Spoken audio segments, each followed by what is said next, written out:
നമസ്തേ.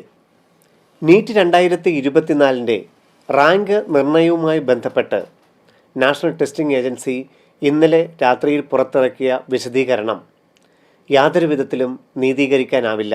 അവരുടെ ഭാഗത്തു നിന്നുള്ള ന്യായീകരണങ്ങൾക്ക് യാതൊരു അടിസ്ഥാനവുമില്ല.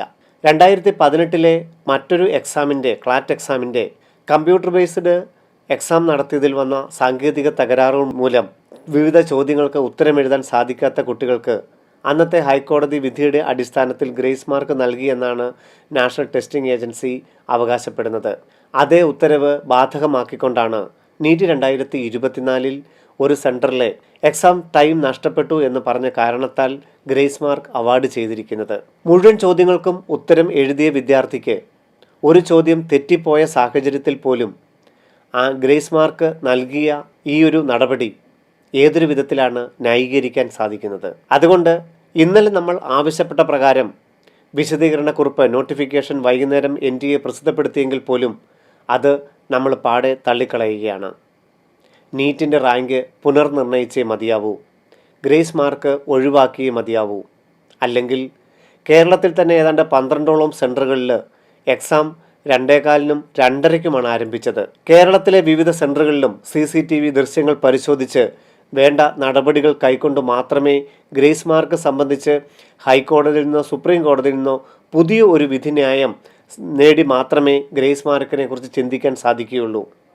ഉത്തരം തെറ്റിപ്പോയി എഴുതിയതിനു പോലും ഗ്രേസ് മാർക്ക് കൊടുക്കുന്ന ഈ നടപടി യാതൊരു തരത്തിലും NTA ഭാഗത്തു നിന്ന് ഉണ്ടാവാൻ പാടില്ലായിരുന്നു. കേരളത്തിലെ എല്ലാ സെൻറ്ററുകളിലും എക്സാം നടത്തിപ്പിനെക്കുറിച്ച് അല്ലെങ്കിൽ എക്സാം ലീക്കിങ്ങിനെ കുറിച്ചൊന്നും യാതൊരു പരാതികളും ഇല്ലാത്ത സാഹചര്യത്തിൽ നീറ്റ് 2024 റീടെസ്റ്റിനെ കുറിച്ച് യാതൊരു വിധത്തിലുള്ള സംശയങ്ങൾക്കും ഇടയില്ല. യാതൊരു തരത്തിലും നീറ്റ് 2024 വീണ്ടും നടത്തേണ്ട സാഹചര്യമില്ല. NTA ഭാഗത്തു നിന്നുണ്ടായ രണ്ട് കാര്യങ്ങൾ, ഗ്രേസ് മാർക്കിൻ്റെ കാര്യത്തിലും ആപ്ലിക്കേഷൻ നമ്പറിൻ്റെ ഓർഡറിൽ ഓൾ ഇന്ത്യ റാങ്ക് തീരുമാനിച്ചതുമാണ് നമുക്ക് എതിർക്കേണ്ടതായിട്ട് വന്നിട്ടുള്ളത്. നിലവിൽ ഇന്നലെ ജൂൺ 6 വൈകുന്നേരം NTA പ്രസിദ്ധപ്പെടുത്തിയ നോട്ടിഫിക്കേഷൻ യാതൊരു തരത്തിലും തൃപ്തികരമല്ലാത്തതിനാൽ നമ്മൾ അടുത്ത ഘട്ടത്തിലേക്ക് കടക്കേണ്ടിയിരിക്കുന്നു.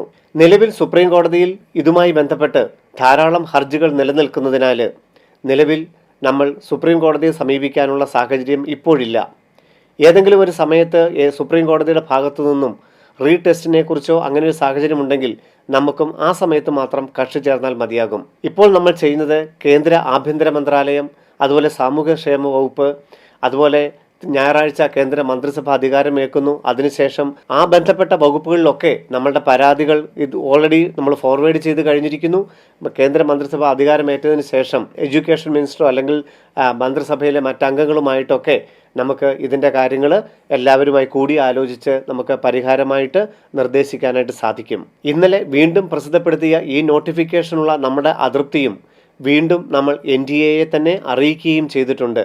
അതിനാൽ ഈ ഗ്രേസ് മാർക്കിൻ്റെ തീരുമാനവും അതോടൊപ്പം തന്നെ ആപ്ലിക്കേഷൻ നമ്പർ അനുസരിച്ച് റാങ്കിംഗ് കൊടുത്ത രീതിയെയും പാടെ അവഗണിച്ചുകൊണ്ട് റാങ്ക് പുനർനിർണ്ണയിക്കണമെന്ന എല്ലാവരുടെയും ആവശ്യത്തിലാണ് ബെർലിൻ സ്റ്റഡി സെൻറ്ററിലും ഇവിടുത്തെ വിദ്യാർത്ഥികളും രക്ഷിതാക്കളും എത്തി നിൽക്കുന്നത്. സമാന രീതിയിൽ തന്നെ അഭിപ്രായമാണ് കേരളത്തിലെ എല്ലാ ജനങ്ങൾക്കുമുള്ളത്, എല്ലാ കോച്ചിങ് സെൻറ്ററുകൾക്കുമുള്ളത്.